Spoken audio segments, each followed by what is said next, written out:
राधे राधे। आज हम एक और भक्ति की कथा लेकर उपस्थित हुए हैं। रत्नावती राजा माधव सिंह की पत्नी, जो कि बहुत ही सुंदर, सुशील और गुणी। रानी रत्नावती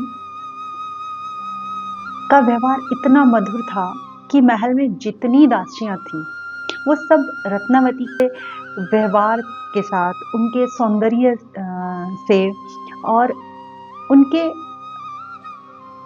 प्रभाव से इतनी प्रभावित थी कि मानो उन्हें पुत्रवत या संतानवत वो अपने दास दासियों से व्यवहार करती थी। रानी रत्नावती के महल में एक उनकी दासी थी, जो कि प्रभु की अनन्य भक्त थी। वो ठाकुर जी से प्रेम करती थी कि रत्नावती भी धीरे धीरे उनसे प्रभावित होने लगी। रत्नावती ने कई बार देखा कि जो दासी है वो प्रभु की छवि के सामने कुछ गुनगुना रही है। कभी हंस रही हैं, कभी रो रही हैं, कभी भावुक हो रही हैं, कभी उस स्थिति को आनंद की स्थिति को प्राप्त कर रही हैं कि बेहोशी की स्थिति में पहुंच जा रही हैं। रानी को यह देखकर बड़ा आश्चर्य होता कि ये दासी आखिर इतना प्रेम प्रभु के प्रति कैसे कर पा रही है, और रानी की जो उत्सुकता थी वो दिन प्रतिदिन बढ़ती जाती। अब रानी ये देखने की चेष्टा करती रहती कि वो दासी प्रभु से किस तरीके से प्रेम करती हैं, किस तरीके से ठाकुर जी उनके साथ लीलाएं करते हैं और वो किस तरह की चेष्टा प्रदर्शित करती हैं। रानी बस अपनी दासी के व्यवहार को एब्जॉर्व करती और उसमें खो जाती। ये देखते देखते रत्नावती को धीरे धीरे प्रभु से ही प्रेम होने लगा। जैसे जैसे उनकी उत्सुकता बढ़ती जाती, मानो उनका ठाकुर जी के प्रति प्रेम बढ़ता जाता। अब रानी ने दासी से ये जानने का प्रयास किया कि वो इतना प्रेम कैसे कर पाती हैं, वो कैसे इतनी भावुक हो जाती हैं, वो कैसे इस आनंद की अनुभूति करती हैं। ये जानना चाहती थी, तो उन्होंने दासी से पूछने की कोशिश की, लेकिन दासी ने हमेशा कुछ ना कुछ बहाने करके बात टाल दी। जैसे जैसे दासी इस चीज को टालती जाती, रत्नावती की उत्सुकता और ज्यादा बढ़ती जाती। अब एक दिन रानी ने दासी से कि आप इतना प्रेम कैसे कर लेती हैं, क्योंकि मैं भी प्रभु से प्रेम करना चाहती हूँ, मैं उनकी लीलाओं का अनुभव करना चाहती हूँ, मैं उनकी लीलाओं में खो जाना चाहती हूँ। जब रानी नहीं मानी तो दासी ने कहा कि रानी ये इतना आसान नहीं है, इसके लिए बहुत जलना पड़ता है, इसके लिए बहुत तपना पड़ता है, ये एक इतना कठिन रास्ता है कि इतना आसानी से चल नहीं पाते, मानो आग का दरिया पार करना होता है। आप रानी हैं, राज के सुख भोगिए, भोग विलास में आनंद लीजिए, आप कहाँ इन सब झमेलों में पड़ रही हैं, ये आपके लिए नहीं है, बहुत कठिन डगर है। लेकिन रत्नावती को क्योंकि अब प्रभु से प्रेम होने लगा था, रत्नावती प्रभु के आनंद में आनंदित होने लगी थी, वो उस पथ पर बढ़ना चाहती थी। तो रानी ने बोला कि मैं आपको अपना गुरु धारण करती हूँ, और दासी रानी की गुरु हो गई।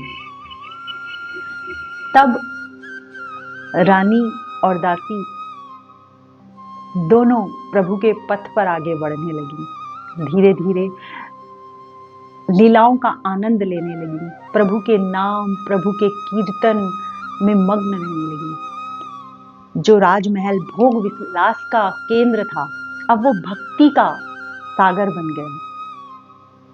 साधु संत महात्मा कभी कभी आते थे। रानी बहुत स्नेह प्रेम से सेवा करती थी। कुछ समय बीता और राज्य में एक वैरागी आए। वो इतने अनन्य भक्त थे कि उनकी अनन्यता, उनकी प्रेमता, उनकी भक्ति चहों ओर फैल रही थी। जैसे एक फूल से खुशबू चारों तरफ फैल जाती है, ऐसे ही भक्त की भक्ति की खुशबू चारों तरफ फैल जाती है। उसी तरह रानी भी उस भक्त की खुशबू से सुगंधित हो रही थी। रानी को लगा कि जो रानीपन है ये मेरी भक्ति में बाधा है, ये मेरे प्रेम में बाधा है। तो रानी ने अपनी दासी, जो कि उनकी गुरु थी, उनसे पूछा कि मुझे बताओ मेरे कौन से अंग में रानी का स्वरूप है, कौन से अंग से मैं रानी हूं। अब मुझसे ये रानी का आवरण नहीं धारण किया जा रहा है, क्योंकि ये मुझे बाधित कर रहा है। दासी मुस्कुराई और रानी ने सब कुछ छोड़ दिया। रानी ने राजसीय वस्त्र छोड़ दिए, रानी ने सुगंधित इत्र छोड़ दिए, रानी ने श्रृंगार छोड़ दिया, रानी ने वो सब राजसीय क्रियाकलाप छोड़ दिए जो कि एक रानी करती थी। अब एक भक्ता बन गई। प्रभु की भक्ति में, प्रेम में रात दिन रहने लगी।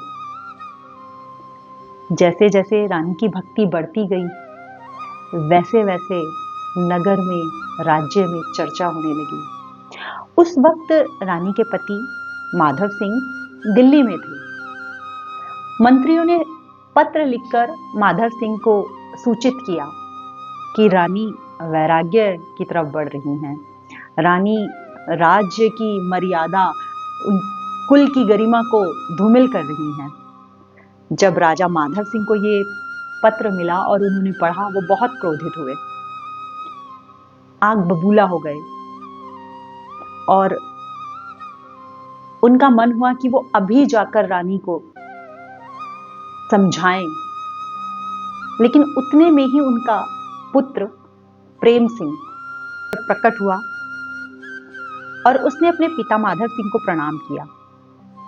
माधव सिंह गुस्से में तो थे ही, लेकिन जब अपने पुत्र को देखा, प्रेम सिंह को देखा, तो उनका क्रोध और बढ़ गया, क्योंकि माता के लक्षण पुत्र में झलक रहे थे। वो गले में कंठी धारण किए हुए थे, माथे पर तिलक लगाए हुए थे। तो माधव सिंह क्रोध में बोले, साध्वी का पुत्र यहां आ गया, क्या करने आए हो? बहुत सारे अपशब्द प्रेम सिंह को माधव सिंह ने बोले। प्रेम सिंह चुप रहे और वहां से हट गए। प्रेम सिंह ने जानने की कोशिश की कि पिताश्री इतने नाराज क्यों। पता चला कि वो मां की भक्ति से दुखी हैं। तब प्रेम सिंह ने अपनी माता को पत्र लिखा और बोला कि माता, पिता तो आपको पहले ही साध्वी बना चुके हैं। मैं भाग्यशाली हूं कि मेरी माता साध्वी है, भक्ता है, प्रेमा है। अब इस वाक्य को सत्य भी कर दीजिए। पुत्र का ऐसा पत्र पाकर रानी रत्नावती आनंदित हो गई, प्रेम में भर गई और माधव सिंह को बोल दिया कि मैंने अब ये साधु, साध्वी जो एक तरीके से टाइटल उन्हें मिला है, वो सत्य कर दिया। वापस पत्र का जवाब जब प्रेम सिंह को मिला, प्रेम सिंह आनंदित हो गए। उधर जब माधव सिंह वापस राज्य में पहुंचे तो बहुत क्रोधित थे। अब वो कुछ ऐसा करना चाहते थे जिससे कि रत्नावती की मृत्यु हो जाए। वो अब देखना नहीं चाहते थे। उन्हें लगता था कि रत्नावती ने जो काम किया है, जो भक्ति की है, वो राज्य के को धूमिल कर रही है, गरिमा के खिलाफ है, तो वो उनको मारने के लिए आते थे। ये विचार करके माधव सिंह ने एक षड्यंत्र रचा। उन्होंने एक सिंह को राजमहल में छुड़वाया और ये योजना बनाई कि जब सिंह भूखा शेर रानी के महल में जाएगा और रानी को खा जाएगा तो लोगों को लगेगा कि पिंजरे से शेर छूट गया और रानी को खा लिया और रानी की मृत्यु हो जाएगी। ऐसा षड्यंत्र रच उन्होंने से क्रियान्वित कर दिया। अब रानी अपने महल में ठाकुर जी की सेवा में लगी हुई है, प्रेम में आलाहित है, वो किधर देख ही नहीं रही हैं, प्रभु की क्रियाओं में व्यस्त हैं। इतने में ही एक दासी ने शोर किया, शेर आया, शेर आया। रानी का उधर ध्यान ही नहीं गया, रानी अपने ही क्रियाओं में व्यस्त थी। वो ठाकुर जी को श्रृंगार करा रही हैं, कुछ गुनगुना रही हैं, आनंद में झूम रही हैं और शेर पास आ गया। दासी ने फिर से बोला, शेर आ गया रानी, शेर आ गया। रानी ने शेर की तरफ देखा तो उन्हें शेर में प्रहलाद के प्रभु नरसिंह भगवान दिखे और वो और आनंदित होकर झूमने लगी और कहने लगी, आरती का थाल लेके आओ, प्रभु नरसिंह भगवान आए हैं। नाचती झूमती आरती का थाल लेकर शेर के समीप जा खड़ी हूं और शेर को की आरती कर रही हैं, तिलक लगा रही हैं, पुष्प वर्षा कर रही हैं। जब शेर ने ये क्रियाएं रानी की करते हुए देखा, शेर बिल्कुल प्रभु स्वरूप ही शांत रहा, लेकिन रानी को शेर में नरसिंह भगवान ही नजर आ रहे हैं। आरती, पूजा, प्रसाद सब विधि करने के बाद शेर रानी के महल से बाहर आया और जिन लोगों ने, दासों ने वो पिंजरा वहां रखा था, उन्हीं को मार दिया।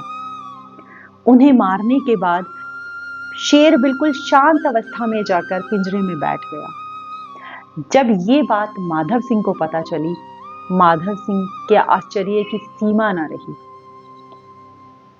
माधव सिंह समझ गए कि प्रेम में बहुत बड़ी शक्ति है और रानी रत्नावती अब प्रभु प्रेम के उस शिखर पर पहुंच चुकी हैं जहां से वो वापस नहीं आ।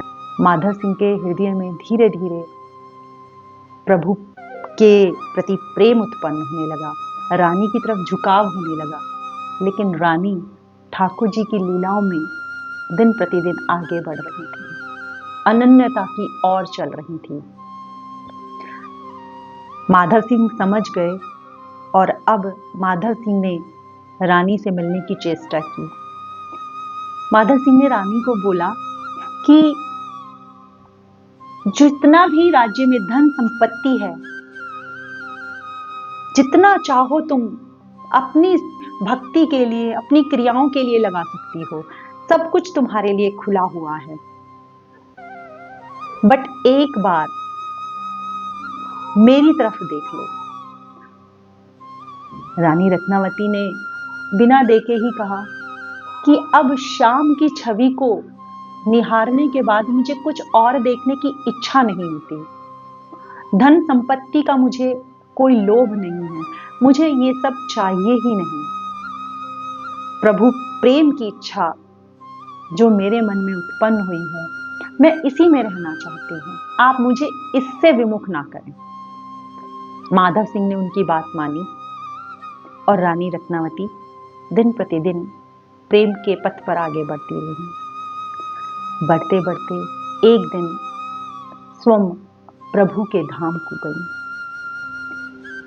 अब माधव सिंह भी प्रभु की तरफ बढ़ने लगे। जो एक परिवार में भक्त हो जाता है, जिसकी पत्नी इतनी भक्ता हो, तो वो तो एक समय आने के बाद भक्त हो ही जाएगा। इस तरह धीरे धीरे माधव सिंह भी प्रभु प्रेम में डूबने लगे। श्री राधे।